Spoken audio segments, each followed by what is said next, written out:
gonna talk about one of the greatest games to ever exist. I don't know how to start the video, but that's good enough right there. We about to talk about Bioshock. We just gonna jump straight into it. And would you kindly, if you know, you know, but if you don't know, you're gonna know by the time you finish this video. But would you kindly hit like and subscribe? And I wasn't even expecting to like make this video, but I just randomly decided to play Bioshock like every like maybe like 2 or 3 years, and It's coming around that time when I'm about to want to start playing, and I was just like, I want to talk about stuff that I like, so I'm just gonna go ahead and talk about Bioshock. So I hope that y'all enjoy it, but it's gonna be a yap session. You know how I do a script. Maybe it might come, professionally right off the top of the dome, but we just gonna make it. We gonna do what we gonna do here. We're gonna make it poppin'. So let's get into it. Somewhere beyond the shine, somewhere beyond the sea. Sorry, I'm having fun. You know how they say like MF Doom is your rapper's favorite rapper. Bioshock ain't just your gamer's favorite game. it should be like a storyteller's, a narrative, author's favorite author, a narrative's favorite narrative. The game speaks for itself. Now I know the story sometimes it can have like a few plots, a few struggles. However, I would say the gloriousness where Bioshock holds up is the fiction that is put into it. It stands the test of time. I still go back to it. That's what I'm saying. The game is iconic for a reason. I was like 13 going on 14 or 14 going on 15. I played Bioshock before I entered high school, or I didn't play it, but I was introduced to it by a cousin, and I didn't necessarily have the guts to play it because like the intro was so spectacular, but it was also kind of frightening for me as a kid. But however, I did not give up because I was just like, I recognized the greatness of what I was seeing and the potential of me wanting to play this. I was just like, I'm not prepared for it just yet. Just yet. But one day it's going to happen. And it did happen. And I'm so happy that I wasn't, a punk. And I actually decided to play it. And I realized the marvel of what the game had to hold. And it was Bioshock 2. And I'm not going to spoil the intro because it's just like, it's just one of those games where it's just like you have to see it or either play it for yourself to understand like how I want to say spectacular, but it's just like spectacular don't even like describe it. It's just like all the elements that it had, which created the story, is just like it was hitting. Like I didn't find out about like Fallout the game. Like I knew about because I think I played Fallout a demo before when I was like a kid, but I didn't know about what Fallout was. But like I didn't play Fallout until Fallout 4, like until like 2023 or 24, and I was like. I could see why somebody who like Bethesda would probably like be obsessed with something like this. I could see that. Sorry for my speech here, but we're not talking about Fallout. We're talking about Bioshock. You could tell how excited I am because I done said like 50 times. And to paint a vivid picture, y'all, how life was. For me growing up back then, this was a time of like Ninja Warriors was on TV, G4 TV was still a thing. Robin Big was coming. People let me. I can't sing it because it's Copyright, but you, R.I.P. Big Black Boykin. That's my dog. Miss you. and I come from the era Of the golden era of gaming. This like when we had SSS Tricky. We were still playing Vice City, Grand Theft Auto Vice City, and San Andreas. The greatest Grand Theft Auto, even for its time. GTA 5 is cool, but nothing gets better than being a little kid and just playing with your cousins, having them cheat codes right on your side, and just blowing stuff up and seeing who can get the highest 5-star and stay the longest. Those was good times, man. Simpsons Hit and Run, Jet Force, Gemini, Jet Set, Radio, even more. Conqueror's Bad Fur Day, Mario 64, the Digimon fighting game. We had it good. We had it good. Animal Crossing, Sonic Adventure 2, Harvest Moon. We was eating. Y'all didn't know. Y'all didn't know. Y'all wasn't prepared for it. Y'all got all these free to plays. We had stories plus finished games. Get on our level. and I'm a late 90s baby. I had the best of both worlds.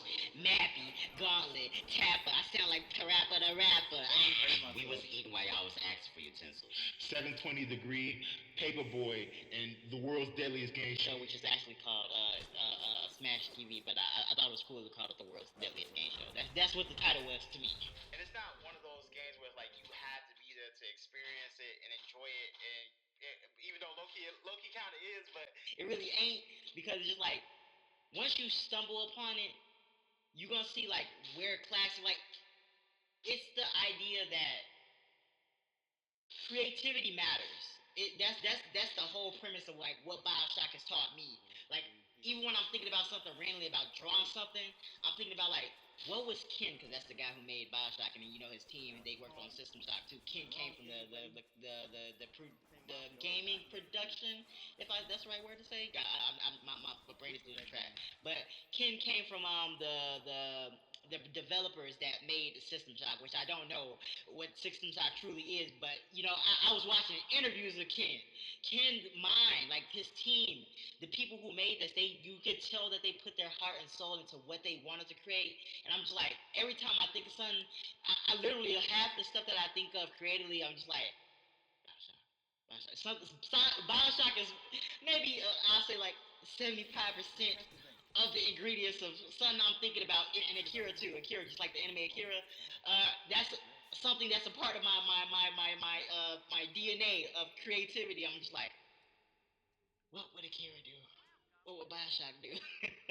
And there's this book called Atlas Shrugged that Ken read, and it was implemented into the game. And it's just like I think sometimes it's like, what if Ken never read that book? What if some of people that like created things like creative who had like creative ambitions never necessarily did some of the things that they did? Would they still be the same person? Would their work still be the same? And we gonna get back to that that idea of like Atlas Shrugged and like what if he never had that? But I also want to say like just being a creative myself, it's something that truly, because this is I can say proudly, only a creative can get the struggles and the endeavors of what it means to be a true creative.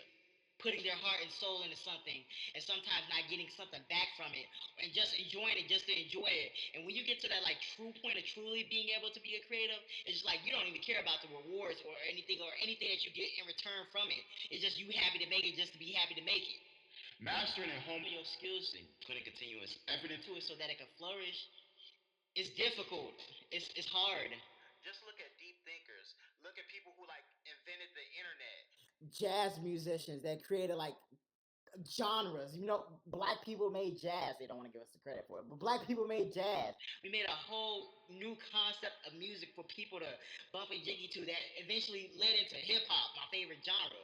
And then like other stuff too, like philosophy, painting, just a whole bunch of things that deep thinking, putting that much consistency into something that you don't even know like if it's actually worthwhile is what you're doing good enough. And even if it ain't necessarily like good enough for your liking, is it good enough for other people? And sometimes you ain't got to think about other people. It's just like, is this something that is going to be meaningful?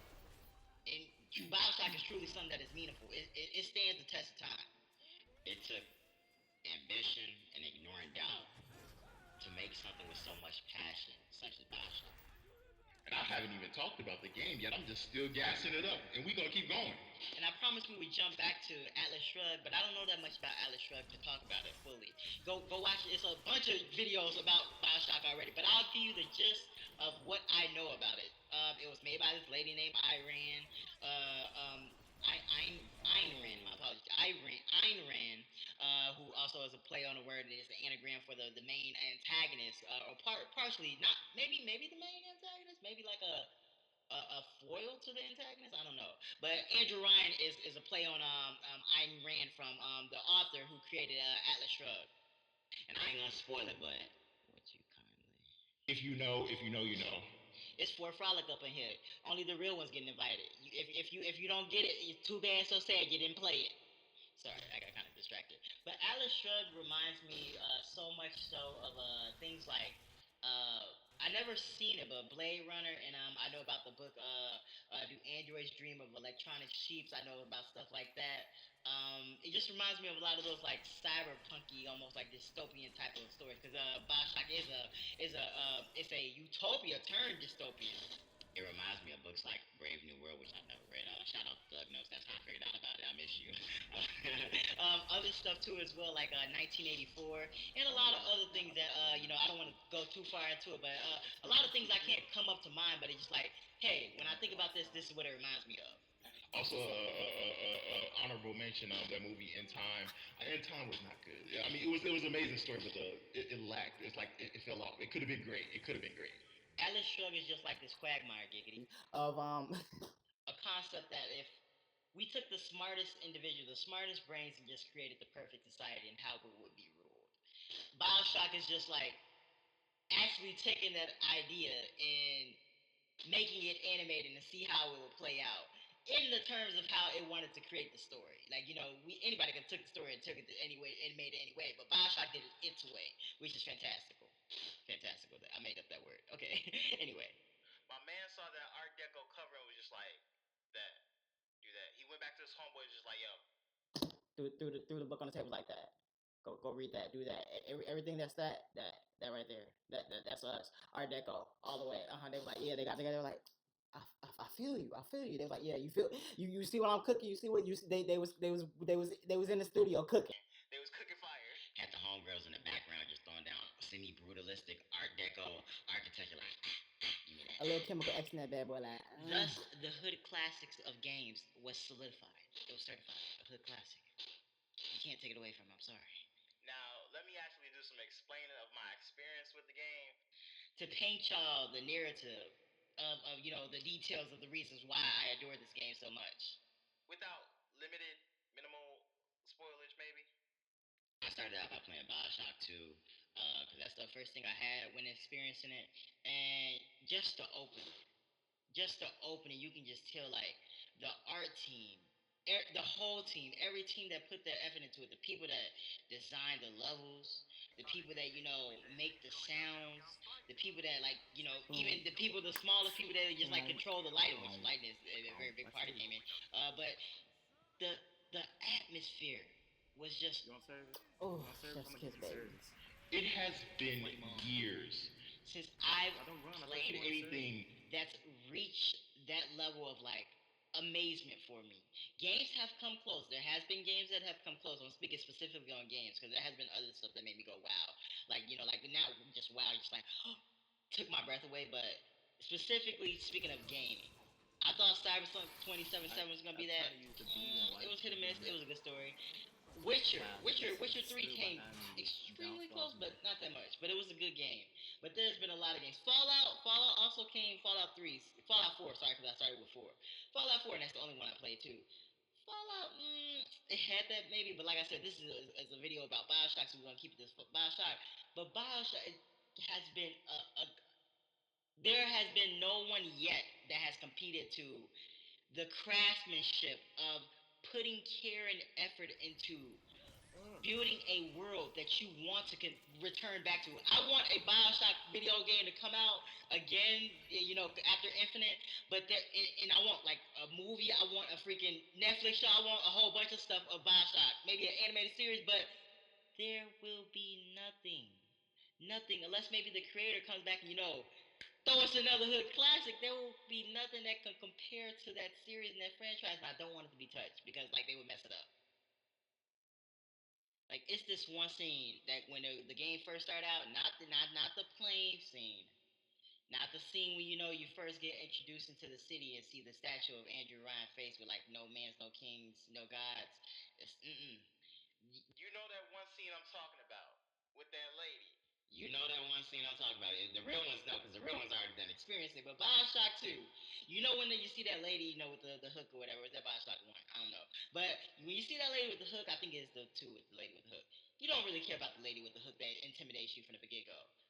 When you see that lady on that like you know that walkway, I ain't gonna spoil it. But when whoever gonna play it, you gonna get it. You gonna be like, hey, this is what he was talking about. They was they got some story driven. Even the atmosphere speaking to you. They ain't even gotta use words. It's poetic, baby. It's just going crazy. The powers, like I didn't even get to the powers yet. The concept and the story of the powers plus the narrative. It blends together so well. It's amazing. It's just so many things. That's like when you think about how the story was created and just developed, it's just like they was really going crazy when they was just thinking about all this stuff. Like what was going through their brains when they just thought of all these ideas? Like yes, it was you know piggyback from concepts and ideas from System Shock and what makes a game as well. You know what makes a game fun, what makes it enjoyable, what do these things. But it's just like sometimes you just think like why this thing? How did this thing just come up with all these ideas that make it perfect? And sometimes it's just like somebody else can do the same thing. Like there's been people that painted pictures. Like I told my cousin one time the example. Like I like Picasso, right? Not Picasso. Wait, Picasso's alright, but my favorite artist is Vincent Van Gogh. Dang, I'm so sorry, Vince. I forgot your name. But Vincent Van Gogh, right? And I told her I was like, I've seen people that's painted the Starry Night way better than Vincent, but it's just because he's the one that painted is the reason why I like it. And this ain't no video to like Going into full details about like what Bioshock is and like giving you a deep dive. No, this is not a deep dive. This is just telling you go play the game, go experience for yourself and enjoy it. Oh my god, oh my god. Wait a minute, I just realized. I think I got it wrong. I think I played Bioshock 1 first. Whichever one starts out with Jack, that's the one I played first. My favorite character being Bioshock being Andrew Cohen, the crazy artist guy. My favorite power to spam is the B power, combined with the firepower, because you know it come in clutch. You come in introduced to a story of a city past its prime, thrown into chaos and madness, and then you just this dude with a sweater vest and a wrench. Looked like he just came like, just got ready for like a nice hot date. But also he works as a plumber on the side, so before he go to his after he get done with his plumbing job, he gotta take a shotty out, so he just dressed all proper and nice and prim, but he get on this plane and get thrown into this crazy world and he's just like, I didn't sign up for this, but I need to escape this. How we gonna make this happen? I don't know. Don't get me started on them big daddies and those big old bug-eyed weirdo crazy little rugrat girls. and side note, because I told you I was gonna tell it in order. But Ken, why did you not stick to the open world premise of Infinite? It would have been amazing. Them roller coasters, man. Come on, it could have been something. It could have been great. But I get why you couldn't necessarily make it happen just based on telling the story. But still, they should have let you cook. It would have been great. I'm gonna need a tissue in a moment because I just keep getting emotional. And I think I forgot to say it, but the city is underwater. The city is underwater. A spectacular, beautiful LED magic Las Vegas night strip underwater. Crazy. And don't get me started on the DLC afterwards.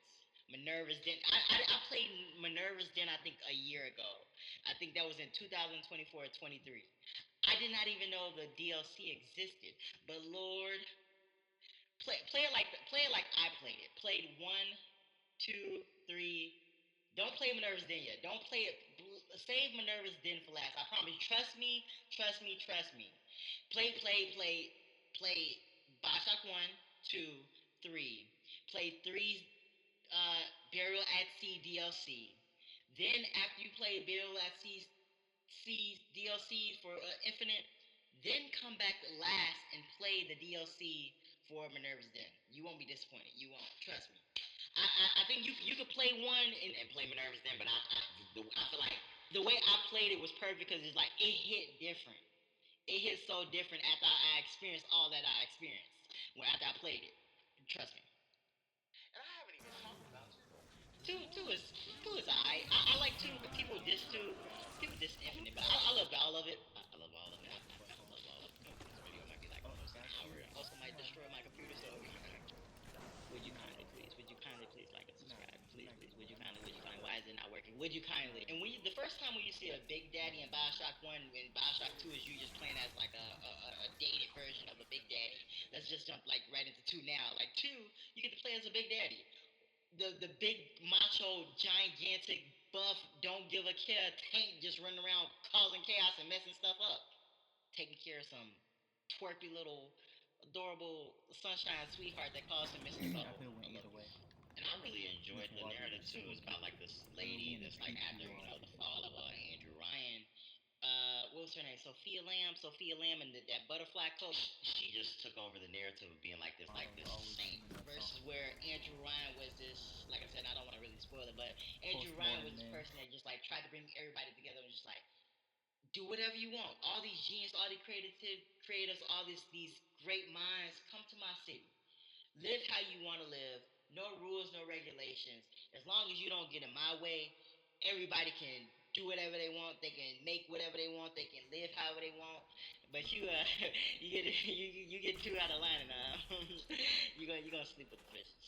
Sophia Lamb was to be this almost prophetic type of person who restored sanity to the people needing it the most. She literally had a cult where people had like these butterfly motifs that worshipped her and her daughter, and she was to be the brain that would bring greatness back to Rapture and restore it to be something that could at least save the city and the people involved in it. And no spoilers, but you as the Big Daddy, which is the main premise of the story, like I said for two, you come back into Sophia's life and the girl Eleanor, who is the Sophia's daughter. Sophia and Eleanor are daughter and mother. You come into Eleanor's life as the Big Daddy, and you mess things up. Two also has really good side narratives, like this one big giant brain in a jar. Don't want to spoil that, but big giant brain in the jar. All I'll say is crazy person called himself Alexander the Great.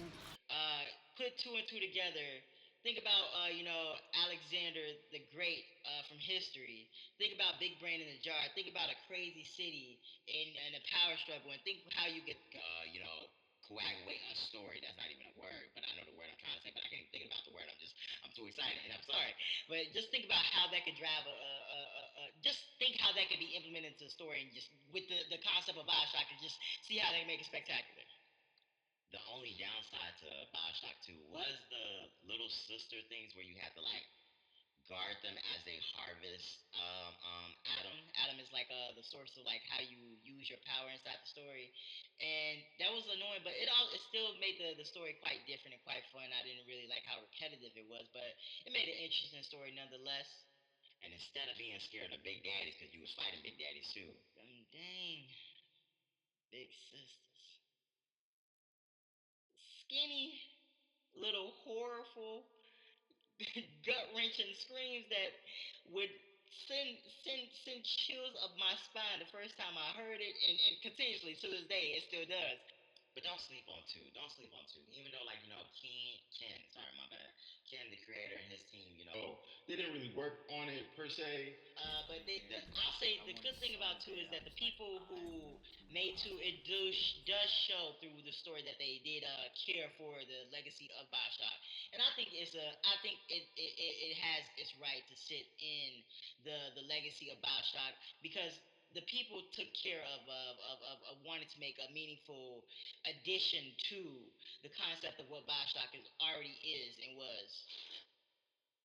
Lastly, Infinite, and I don't have any like footage of Infinite because I didn't necessarily. It was at one period of time when I was gonna actually record my gameplay and like just like yap over as I was playing like like let's plays type of stuff for Bioshock. I kind of like fell off on that, so I just started doing my own little thing, and a couple of years passed. But anywho, don't sleep on Infinite. Don't sleep on Infinite either. Infinite is I feel like there was so much like because you could look like I said I'm not a person that has like a deep dive iceberg type of explanation for Bioshock. I just want to talk about it because I love it, but as well like I was keeping up with interviews when Infinite was coming out.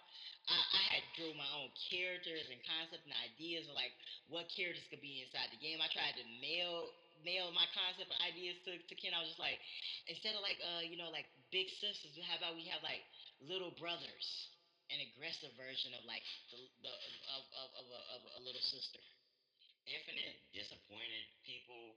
I would say like if I had to give like a grading scale because like Ken even talks about like he being disappointed himself a little bit because he couldn't necessarily do what he wanted to do, especially because I think like 2K or I don't know who like whoever was the big chiefs, the big guy calling the shots, the big person, whoever was in charge, was just like bro, go, go, go, go. Investment, investment, investment. You got like we give you money to throw in all this stuff. Like it's use the usual business shtick. It's like he had obligations that he had to fulfill, and I feel like if the sky was the limit, he could have created a very good story. And I hate the fact that like he didn't make it open world, which like a lot of people that's the main reason why people didn't really like care for Infinite, even though the fans, the true fans, really still enjoyed the narrative that it created. They were just like, it's kind of like it's like a what if, and I always have that concept and the idea in my head. It's just like a what if, like maybe there could be an alternate reality where that game did exist, the lighthouse. I'm not gonna spoil the lighthouse idea and the theory that they went to infinite, but it's another world somewhere, somehow, some way, in some different type of quantum physics reality where there is a reality where Ken did do that concept, and it was either perfected or maybe it was bad. But like I said, the lighthouse theory. Somewhere in some alternate reality, it came out perfect.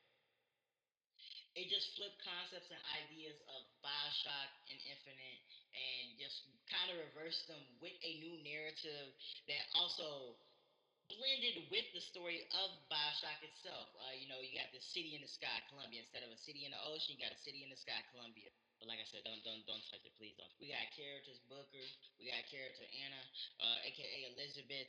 We got Comstock, you know. Kidnapped baby, who after Bam the third, false prophet, gonna lead the sheep astray. Biblical stuff, baptism, war, people fighting in the sky, civil war, roller coasters. You got a grapple hook, you flying in the sky. It's a crazy game. It's a crazy game. You enjoy it. Now I don't want to yap that too much about it because this video has been long enough. But I also say, the Barry I see, the DLC, that put a perfect bow on the story. I didn't. The ending for Infinite was hit or miss. I think it was good. I think it was pretty alright, but it was hit or miss. It was kind of a little confusing towards the end, but it was still good. But the DLC puts a perfect bow to me. Even though I didn't care for the fact that what happened in the ending to the Character itself. to cut everything, to cut a final into the end of be all to be all, but I don't know how to feel about it. It's just like I like it, but I don't like it, but I like it, and I'm still just so caught on the idea. Just like, what if the open world existed? I'm sorry, Ken. I know you probably thinking the same thing too, but that's all I really got much to say about Bioshock. One more thing. I'll add this in as a little bit left. It's about to be 3 a.m. So your boy's tired, but we gonna wrap this up on a civil, like respectable, like refined note. Minerva Dens tell the story of this guy named Charles D. Porter, I think his name is, and bro, Bioshock got like the most amazing plot twist. Uh, Barry I see is the main reason why the plot twist in Bioshock Infinite was so amazing, because the Infinite itself plot twist, like for the story itself, it didn't really have a plot twist, but it was like it was alright. The story is alright, but the Barrel at Sea just like enhanced it. It made it a little more juicier. But Barrel at Sea is just such a dramatic, beautiful, fun. It's not only fun in gameplay, but it's also fun in the idea, or not necessarily fun. It's not fun, but the concepts and the ideas of like how it already took what originated from the story of Bioshock, and I think that's Bioshock. That's in Bioshock 2. That's not in Bioshock 1. So I got that mixed up too. But it's like I'm not even gonna explain it. Just go play it. Just go play it. I'm done with the video. That's it. I'm not even gonna even wrap it up very good or say anything amazing and spectacular, because I already done gas Ken up. I done gas Bioshock up enough, and it's a great amazing story that I think you should go ahead and play. But just please save Minerva's Den for last. Please, I'm begging you. Would you kindly like and subscribe, and would you kindly please save Minerva's Den for last? Thank you if you watch the video, and I love you so much. And lastly, like to actually make like a last, outro to go on. Just please, I don't know what else to say, but just please play Bioshock. It's an experience that you won't forget. It's one of those moments like when you play it, when you recognize something, you just like, this is gonna be iconic. It's not a matter of you think it might be iconic. It's like you got, you already got it. You already got it. People see it in you, type of stuff. It's like when you see a movie that's really good. Like I like the movie Amelie. I like Akira. I like this movie called City of God, which I'm gonna do a video on. It's just like when you recognize it on some real recognized real type of stuff. It's like you recognize the greatness and the potential in this story.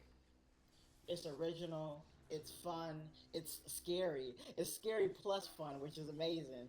And it's you can just tell so much heart and soul just it's oozing out of this game, and I trust me. I know it might just sound like I'm gassing it up, but it is an experience. It is an experience that you will be so satisfied that you took part of. And I'm gonna end it there. Thank you if you watched the video and like the video says, like the title says. So Sorry. Patrick, why Would you unanimous? would You you keep on kindly talking about please me. play You Bioshock? lucky Would up you there. You kindly give lucky me up there. You lucky to like get and me subscribe? inside You know, out. about two or three Knock other you ones out. because I'm just doing this for fun. But I would greatly appreciate it. And I'm gonna end it there. Thank you. Thank you. Please go play Bioshock. Go play it. Bye.